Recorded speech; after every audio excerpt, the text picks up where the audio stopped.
Hey, great to have you on the podcast today, Charlie. I've been speaking with you for a little while. I know we came up and did an event near your place. You're really helpful in that local community of therapists up there. And when we spoke, there were some really great things about your business that are super interesting. And so I was really pleased when you said you'd come on the podcast and share those with the community.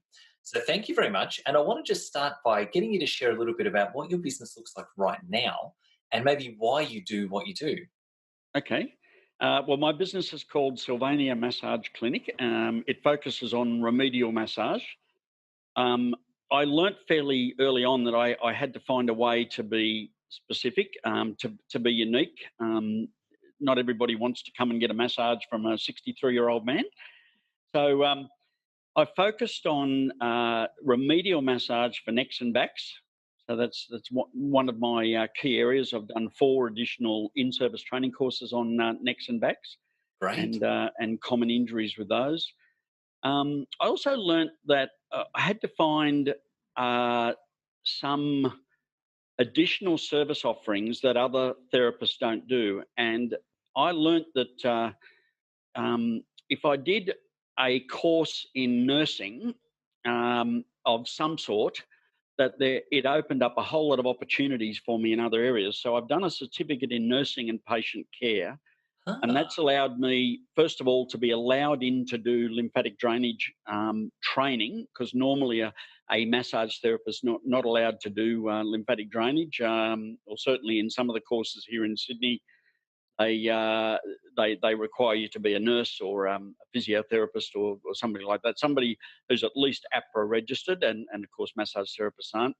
So I did this certificate in nursing and patient care, and that allowed me to do some training in lymphatic drainage, and also some training in post-operative care for people that have had surgery. And I now specialise in post-op care for people that have had cosmetic surgery, such as tummy tucks, mini tummy tucks. Liposuction is probably my biggest one. It'd be 80 or 90% of my cases. Gynecomastia, which is boobs or man breasts being removed. There's quite a few of those. Things like that. So that's actually become almost a bread and butter for me now. I'm one of the only people that does it in this side of Sydney, and I've approached 3 my cosmetic surgeons that operate out of a private hospital nearby, St George Private Hospital, and they now refer all their clients to me that they operate on over at that hospital, which is nearby here. They're actually, all 3 of them are on the other side of Sydney, but they move around and operate at different hospitals. And when they come to the hospital near me, that's when they refer their patients to me. So that's quite a good bread and butter bit of business here. that's And the absolutely fascinating. yeah, I love that. And I and love the that it's the power of the niche is really being displayed there. It's oh yes. Well, taking there's only the one other best of clinic things. in all of Sydney that does this, and they're over in the eastern suburbs. I'm in the southern suburbs, so they're quite a distance away. So yeah, it's a good specialty. And then the other area, and I think you and Alicia and I have talked about this before, is that I've specialised in what's called long format massages, and I've come up with a design of a whole body massage that was 2 hours. And back in 2011, I entered a little competition that a local Sydney blog called Weekend Notes Yep. put out, saying where is Sydney's best massage by a qualified therapist. And cut a long story short, I won that. And so my 2 hour massage was named Sydney's best by a qualified therapist. And I've Wow. milked that from a marketing point of view ever since 2011 for all it's worth. Good And work. I do 3 hour versions and even 4 hour versions of that massage now. And so I have Wow. some regular clients that do, definitely 3 hours. I've only got one regular client that does 4 hours every fortnight, but I've got quite a few that do 3 hours regularly, and certainly many that do 2 hours regularly. What that's allowed me to do is not only be unique, but it's allowed me to actually not have to have as many massage clients per week as most other therapists. My Yeah. average massage time is an hour and 3/4, and that's including all my sort of short half hour and 1 hour remedial massages. So my average time is an hour and 3/4 per person. So if I do 19 clients a week, which is what my goal was for the end of last year, and I reached that goal, then I'm doing 34 table hours per week, and 34 table hours is my limit. It's roughly 6 hours a day, 5 days a week, and 4 hours a day on Saturdays where I'm open only half a day. So that works out really well. Some weeks I'm doing more than that, some less, but by limiting or focusing on long format massages, I don't need as many clients as everybody else. I love it. And from a business point of view, I think that's what really piqued my interest when we were first speaking about this, is when you make that transition from thinking how many clients do I need to actually how many table hours do I need or Yeah. minutes on the table. Yes. It is subtly different, but from a business point of view, it makes a huge difference Oh because, yes. like Yeah. you're talking about, aiming to have 5 or 6 hours a day of table hours, and that might be only two clients if each of them is a two Exactly. 3 hour trip. Exactly. Yep. So, 10 clients a week, and you could be fully booked and, Yes. and doing a lot of table hours. And I guess, I mean, you don't have to share your actual pricing if you don't want to, but I guess you would just make sure that the extended time period still bring in the income that, three or four separate clients would. And then it's all happy days, Well, it's a well, great way of making it work. yes. I might be a little bit different to some in that my pricing's not linear. So I charge a flag fall, same as a taxi does when you hop in a cab. I Great. charge a flag fall to get on the table of $30, and then I charge $1 a minute up to an hour and a half. And then after that, each quarter of an hour, instead of being 15 minutes for $15 for 15 minutes, becomes $10 for 15 minutes. So my hour and a half massage is $120, which is $30 to get on the table and $90 for 90 minutes. So that's the hour and a half. But Mm. after that, it's $10 for each quarter hour. So if you had a 2 hour massage, it's 140, 2.5 hour, 160, 3 hour massage, 180, and so forth.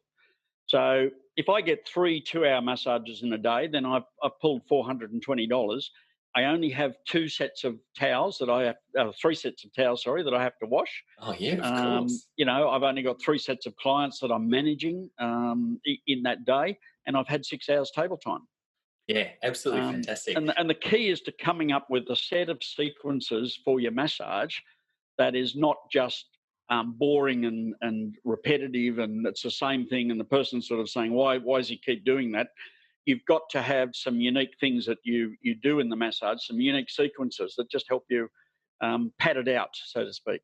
Yeah, because I know that is something that people will want to know about this is when you're doing one of those really long ones, like a 3 or even a 4 hour massage, are you focusing on remedial outcomes there, or is that mostly like a relaxation style experience for the person who's in there? Generally, if it's a 2 hour massage, I can do a whole body 2 hour massage without any specific focus quite easily. If it's 3 hours, then I look for, as I'm massaging the person, I look for areas that are tight, areas that might need a little bit of extra, and I'll comment to the client that seem to be a little bit tight there. I'm just going to do some routines that help release that, and I might spend a little bit more. And I look to use the extra hour, or generally 3/4 an hour, because I can do a nice whole body massage in roughly 2.25 hours without stopping and focusing anywhere. So I need 3/4 an hour if it's a 3 hour massage to focus on one particular area. And I say to them, is there any particular area you want to focus on more? Some people say, oh, yeah, I love getting my feet massaged. So I'll do, instead of 5 minutes on each foot, I'll do 10 or 15 minutes on each foot, that sort of thing, Wow. Um, you turn it into part remedial and part relaxation. Nearly all of my massages, I mean, my style of massage is deep tissue. But I'm a strong believer that a massage should never hurt. So my form of deep tissue, even though it gets in there, it's I aim to make sure that it's not hurting them. It's not uncomfortable. That it's you're better off going slower and staying deep, or going lighter and staying longer. And Yeah. our insurance doesn't cover us for giving somebody a controlled injury, which is what's hurting them does. So you need to think about and some of my therapists, I've got visiting therapists that come in here, and they love to do the opposite. One of my therapists that I went through massage school with her. she likes to get in with elbows. And when the gym junkies come in here wanting a massage, I funnel them to her. And when she comes out, I say to her, "How did it go?" And she says, "I made him cry." So I'm not that sort of person. I much prefer the massage to be really focused on what the muscular problem is, and certainly not trying to force anything or hurt anybody. So Yeah, for I'm a strong sure. believer in that. And Yeah. yeah, And it does lead to another question. Like, if you're looking at long format massage, then, and it does sound like you're quite intentional with it, even if oh, it's not definitely. remedial for 3 hours, it's quite intentional. How does your body hold up? Like, are you putting a lot of energy into that? I imagine you must be. Um, yes, I am with some of them that require the massage to be, quite firm. It's hard going sometimes. In a 3-hour massage, you can find avenues where you feel like you're starting to sweat up a little bit, and you certainly don't want to be imposing that on the client. You find ways of moving the massage to a lighter area for a while till you cool down without making the client cold. So you want the Yeah. client to be comfortable. I generally set the room at around 22, 23 degrees. So I've got ducted air conditioning here, and i- in a fairly vigorous massage, that gets me sweating up a fair bit, and I have to sort of think about making sure that I'm not imposing that in Yeah. any sort of Yeah. way on the client. At least you've got the Um, time to as well, though. You can spend some time moving somewhere else and doing another well, part. that's right, and in a normal day here, I'm open from 8 a.m. to 5 p.m. So I'm here, if you like, 9 hours, and so 6 hours table time gives me some breaks. I always Mm. try to leave a half hour between clients, a Yeah. quarter hour minimum, and in fact, my booking system always adds a quarter hour. So a 3-hour massage is booked at 3 1/4. Yeah. And I only charge for, unlike some other therapists, I charge for table time. So I say to them, "I'm going to leave the room now. If you could undress your underwear, hop on the table, drape yourself with this." I have a little light in there that they press a button for, and it lights up outside to tell me that they're ready and I can come back in. Huh. When I come back in, that's when the clock starts, and they get Yeah. the full 2 hours from that moment. So generally, if they've arrived for a 2 p.m. massage, it might be 10 past 2 before we start, and therefore we'll finish at 10 past 4. And then, it's a 4 past 4 at the very earliest before I'm ready for the next person, but more likely or more ideally, 4:30. Now, if the next person is a 4 past 4, then what I'll do is they'll come in as the other person's perhaps still dressing. I'll give them the paperwork to fill in and seat them in our waiting room. And then that gives me time to check out the other person, go and refresh the linen. Like Good everybody turn. else, I don't I Yeah. don't flip towels or do anything like that. Every piece of linen is changed over. So I have a lot of laundry every day, even though I might only do 3 or 4 clients. I do at least 3 washes in the laundry every single day, and Wow. it's There you it's go. it's going non-stop. Yeah, Yeah. Yeah. And I guess, like, looking at the time factor, even though you're saying you don't count the sort of the consultation as part of yeah, the table time, I can sort of see that for other people, it's okay that they do that. And they also have to factor in a little break between each client, like 3 separate 1 hour treatments might have 15-minute breaks in between. So they end up taking like 3 3/4 hours to do 3 treatments. yep. Whereas with one 3 hour treatment, even if you are allocating a bit of extra time at the end, overall, you're still saving time because you don't need Exactly, those little breaks. exactly. Which is also why your pricing can afford to be a little bit skewed, and it doesn't have to be linear. The $30 I charge to get on the table covers that 15 minutes at the start, and the Yeah. paperwork, and the linen, and the oil, and the refreshing the towels. It caters for that change. So if I get a half-hour massage, it's $60, and people shouldn't say, "Well, that equates to $120 an hour." It doesn't. It's $60 for a half hour, it's Yeah. $75 for 3/4 an hour, and it's $90 for an hour. It, Yeah. it's that formula that allows you, and then the longer the massage, the better. Now, a 4-hour massage, for example, is $220. Now that's only $55 an hour. Yeah. A half-hour massage is $60, which is equivalent to 120 an hour. So it's all over the place.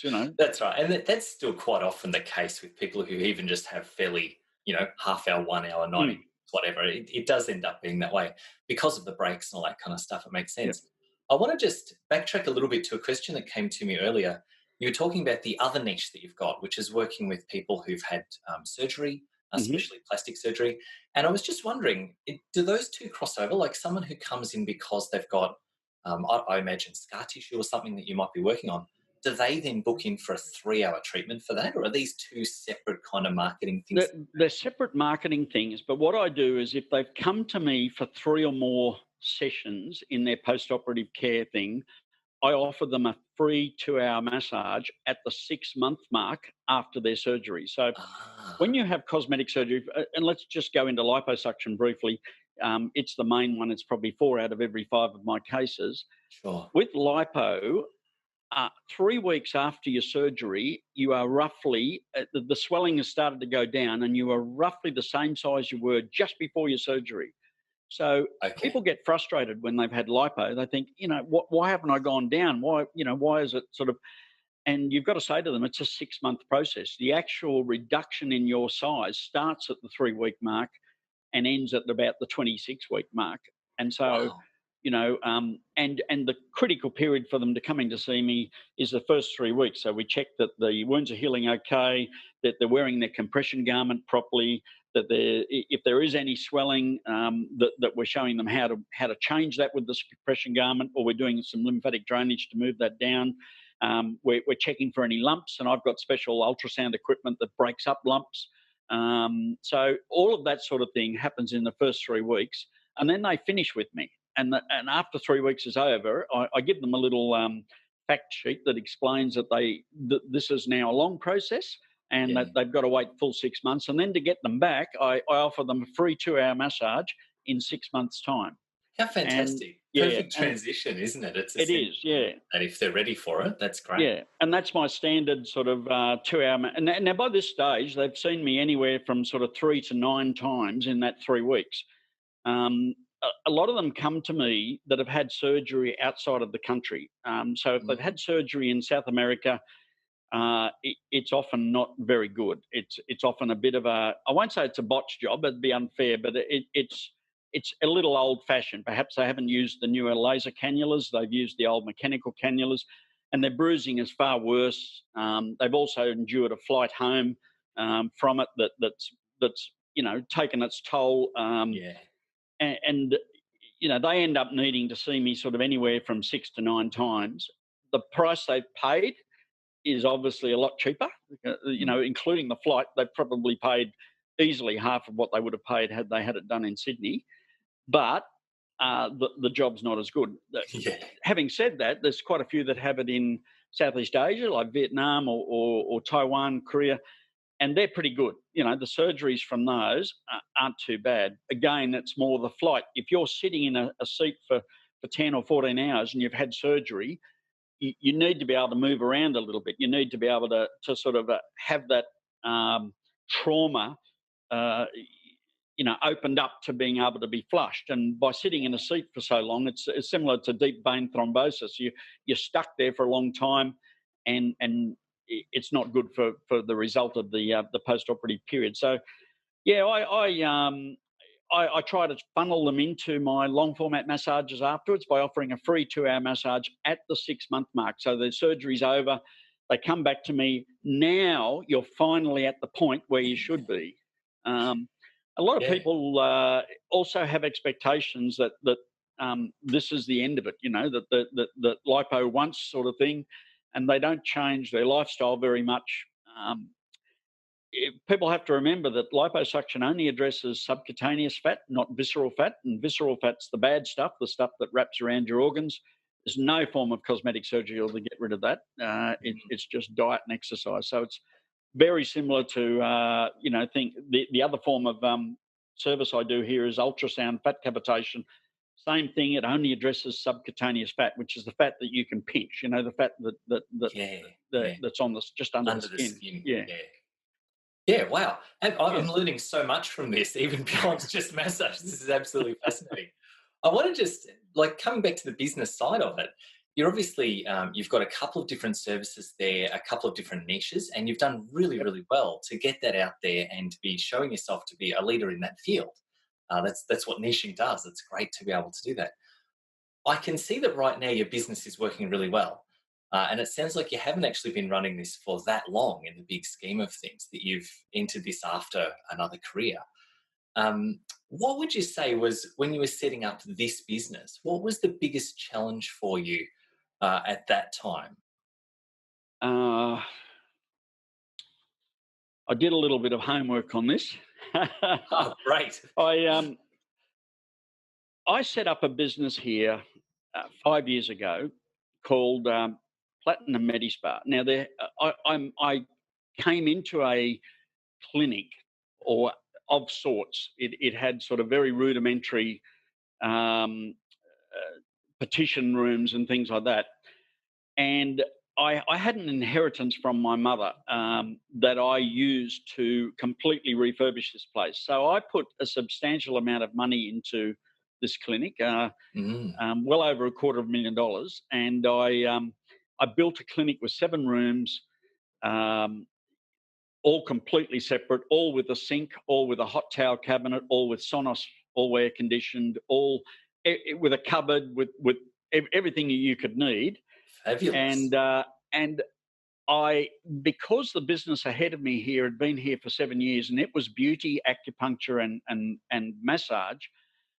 I set up 3 of my 7 rooms for beauty, and Mm, I hired a senior beauty therapist to sort of manage that side of the business, and then 4 or 5 beauty therapists to cover it. And I did a fair bit of research into this. A good beauty therapist will bring you about $500 a day, and a good massage therapist will bring you about $300 a day. mm, So a beauty therapist can bring you more. You need to invest more money in equipment for them, IPL, laser, or you know, you need an autoclave, you need waxing equipment, whatever, spray tan, whatever you use. When I set it up here, I wanted to make sure that we didn't do anything that wasn't clinical. So I didn't allow manis, pedis, or spray tans, but I did want specifics of skin revision, addressing acne, scarring, things that would channel into maybe follow up massage or follow up care of some sort. And the the, that side of the business didn't go well. We put a lot of money into marketing. I had cinema ads. Um, I had magazine ads. I mean, you name it. I went into pretty much everything I could. I've got a list here. I did letterbox drops, social media, weekly demos at a local gym, sponsorships of schools, fates, arts and crafts festivals, markets. We did everything. We did everything, wow, that and is I got everything. That's amazing. well. I got 400 new beauty clients. There's not massage beauty clients in 8 months Wow. from doing that marketing, and we only kept 36 of them. So the rebooking rate was Wow. 9%, which was just atrocious. And I got 3 different business coaches in, and the reason I did that was I didn't like the message that the first 2 were giving me, so I kept trying. When finally the third one gave me the same message, and that was that the problem was I won't go into what the problem was here because I don't want to address any sort of former staff or anything. Of But course. the problem meant that I had to shut down the beauty side of the business. And in doing that, I thought, I've got a place with 7 rooms. I'm a massage therapist. Do I get other massage therapists in? In which case, is that going to affect what I do? Or is it going to allow me to sort of manage more? Or do I look at it another way? And the way or the model I chose, and this was the biggest challenge, was changing from Platinum Medispa to Sylvania Massage Clinic and offering and cutting back to just me. So I cut all of the staff out. I am Sylvania Massage Clinic. I have 11 other therapists that I bring in from time to time to partner with me in couples massages. So we have a special 2 rooms that have a folding away wall so we can have a couples massage room.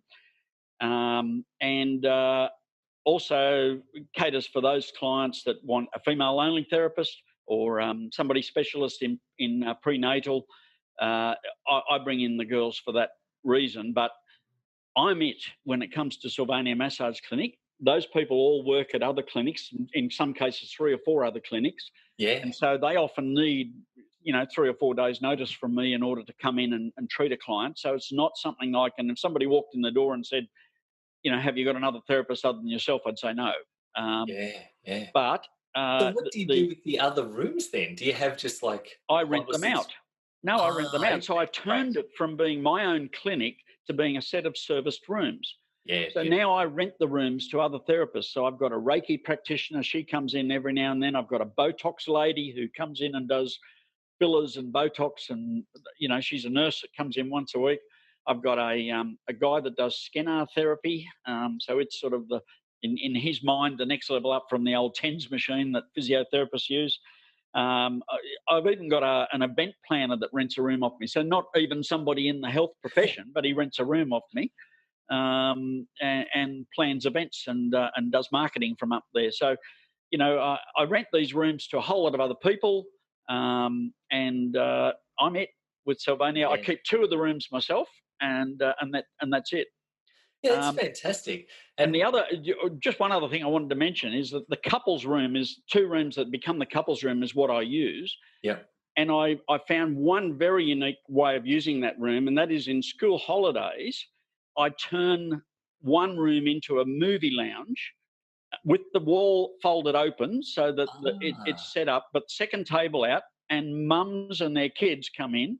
And because mums are always looking for something to do with the kids in school holidays, they can still have a massage and bring the kids in to watch a movie. And magically, I make the massage last the same length as the movie. I don't charge anything extra for that. It's still the same price. If they have a 2-hour massage, it's still $140, Yeah. and the kids get to watch a movie. How And of course, fantastic.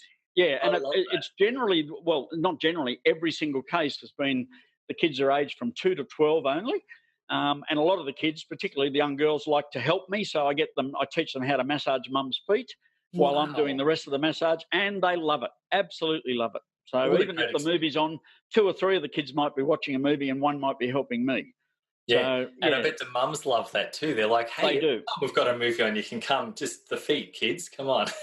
And I market it at the start of every school holidays on the local community Facebook pages, and I'm pretty much fully booked. Or it's really good. It's a great little sort of addition.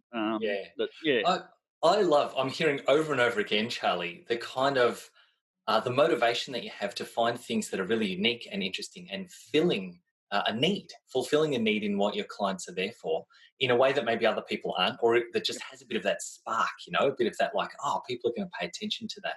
And that's obviously why you're doing so well with what you're doing. And I was just going to say before, we do see people who have clinic space renting it out.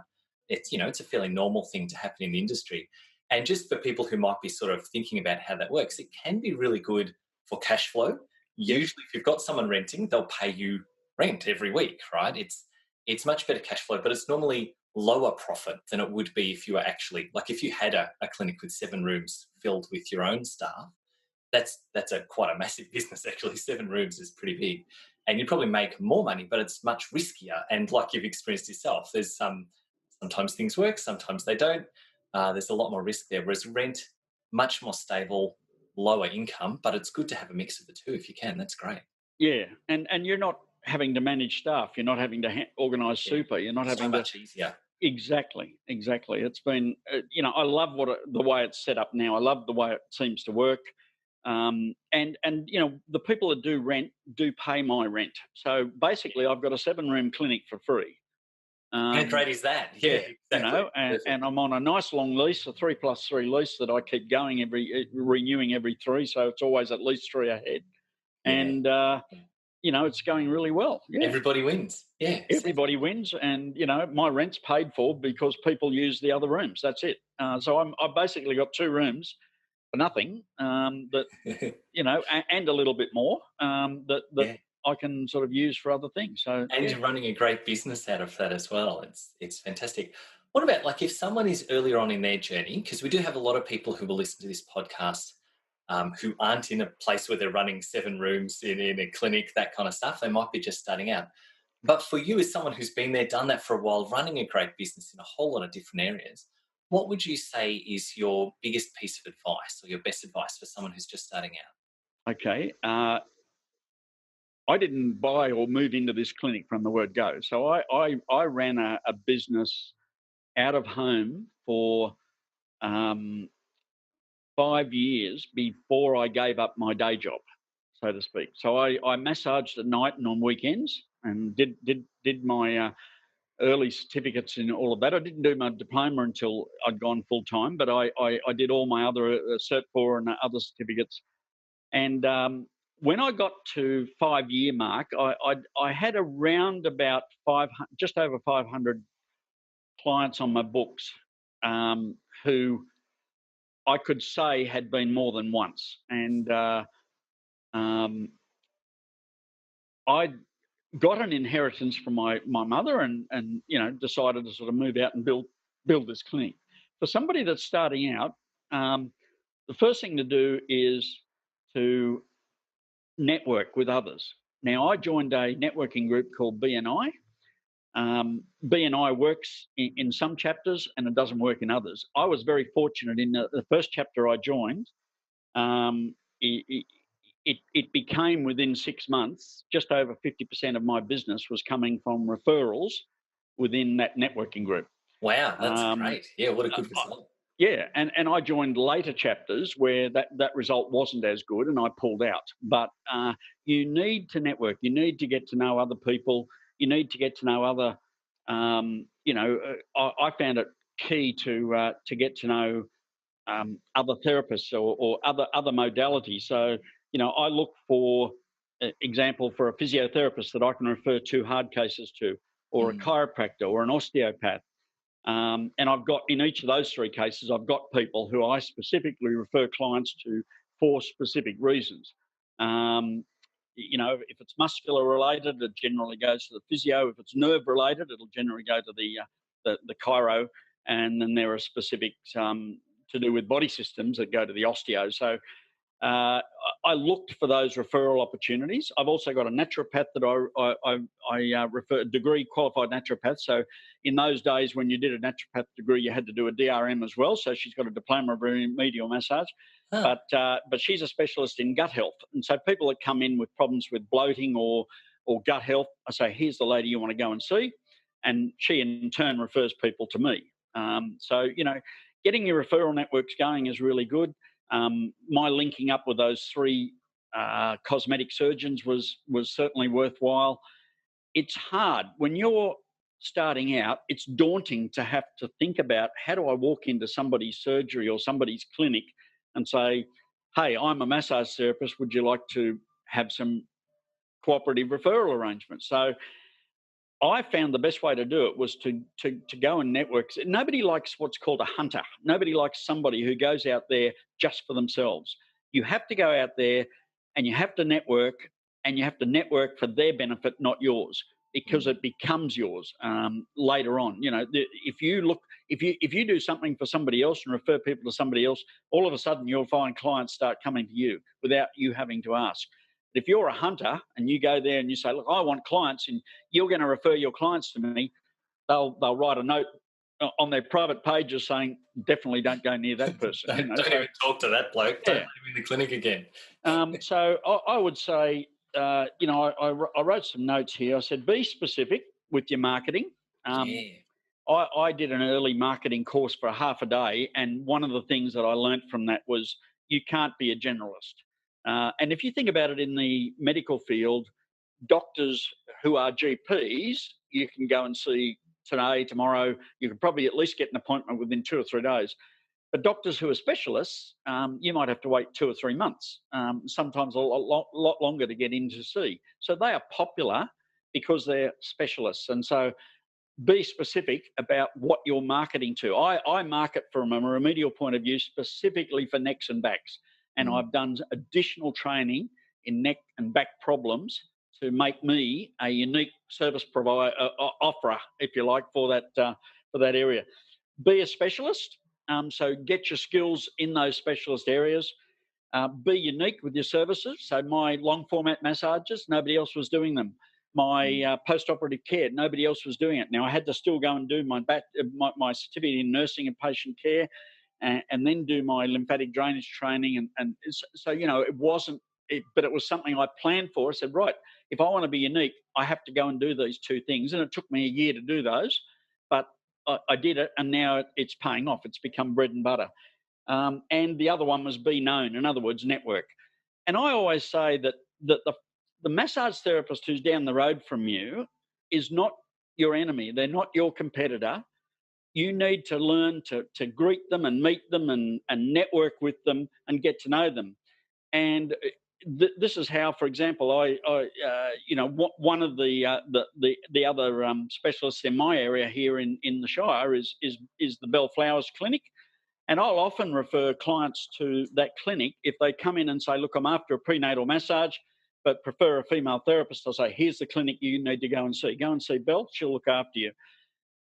Learn to sort of share and promote your fellow therapists. They're not your enemy. And quite often they'll come and help you out. I'll SMS all these people and say, look, I've got a couples massage on at short notice tomorrow at 2 p.m.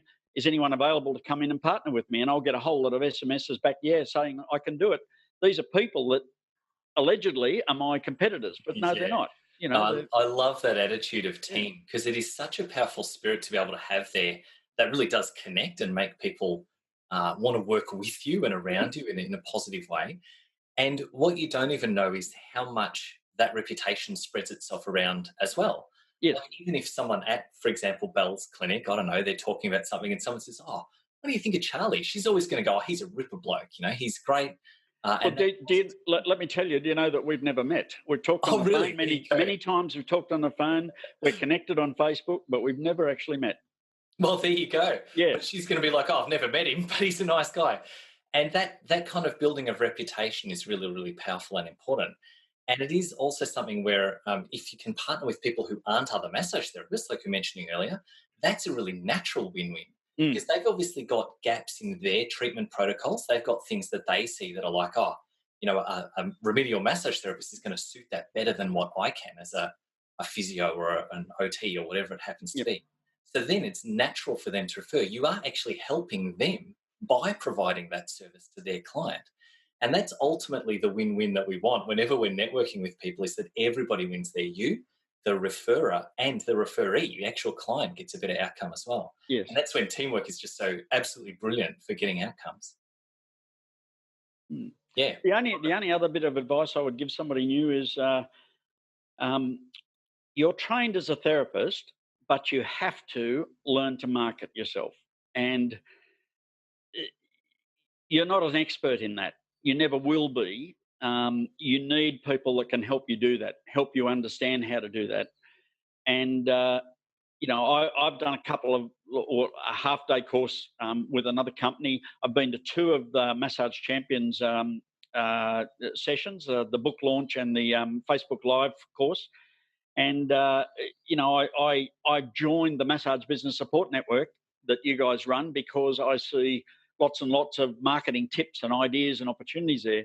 And what I would say to any new therapist is, I don't know what the silver bullet is, but I do know that if you just spend half an hour every single day doing something in marketing, whether it's designing a flyer that you're going to hand out to the local mailboxes, or whether it's another Facebook post, or whether it's just attending a networking chapter of some sort, but just to make it absolute a religious thing that you do something of a marketing nature every single day, whatever it is. It might be just that you're trying to learn about something. I'll often go into the MSBN, Massage Business Support, MBNSN, Massage Business Support Network, and I'll do a search for a particular, item, for example. What have people done? Like when they go to markets, or exactly, you do Facebook Live topics, you can search for those kind of stuff and find a whole lot of things in there. Yeah. And remember also that not every there is no silver bullet. Like marketing I used to be the old spray and pray. I'd spray out the marketing opportunities and then pray they'd come in. But you can identify particular niches, go to a course and learn something about that. And your book actually gives a lot of suggestions on that. And the answer is just don't ever take it for granted. Like my business is now quite self-humming. I've reached my goal. I'm really happy with everything's going, but I still sit down and do some marketing every single day of some Yeah. sort. And that's why you've got to that level of being a self-humming business. And I appreciate all your kind words. You're very kind about Well, what we thank you. and what I want to say is the results that you've got is because of that attitude of continuing to learn and take action. Mm. I don't know if you know, we've got this survey out there on our website. We've had nearly 1,000 therapists fill it in now from mostly Australians, but across the world. And we have one of our questions is how much marketing do you do? And the huge majority, more than 75% of massage therapists say they do between 1 and 5 marketing campaigns, like a specific thing per year. And we're like, dude, 1 in 5 marketing campaigns a year is nowhere near enough to actually build a business. Maybe once it's self-humming, you might be able to do that kind of stuff. But they're the same people, when you look at the data, they're the same people who just don't have enough clients. And there's just that absolutely direct correlation. You get yourself out there more, you do more marketing, you get more clients. It's as simple as that. And I mean, you could come up with 5 dates that just cover that. Mother's Day, Valentine's Day.